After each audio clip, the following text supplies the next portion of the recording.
T20 world cup కు count down మొదలైంది. ఇప్పటికే అమెరికా చేరుకున్న పలు జట్లు ప్రాక్టీస్ లో బిజీగా ఉన్నాయి.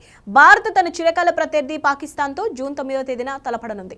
అయితే కప్పు మొదలవక ముందే పాక్ మాజీలు రెచ్చగొట్టడం స్టార్ట్ చేశారు. పాక్ లెజెండ్ షాహిద్ అఫ్రిది భారత్ ను టీజ్ చేస్తూ కామెంట్ చేశాడు. మన జట్టు చేతిలో ఓడిన మ్యాచ్ గురించి కాకుండా గెలిచిన ఒకే ఒక్క మ్యాచ్ గురించి చెప్తూ అతడు గొప్పలకు పోయాడు. తన కెరియర్లో ఎంతో సాధించానని, ఎంత బాగా ఆడినా వరల్డ్ కప్లో భారత్ను ఓడించలేకపోయానన్నది తీరని కోరికగా మిగిలిపోయిందన్నాడు.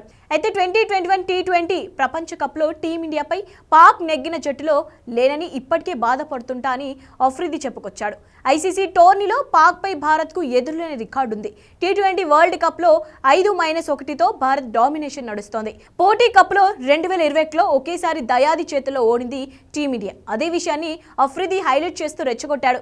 దీనికి భారత ఫ్యాన్స్ గట్టిగా కౌంటర్ ఇస్తున్నారు.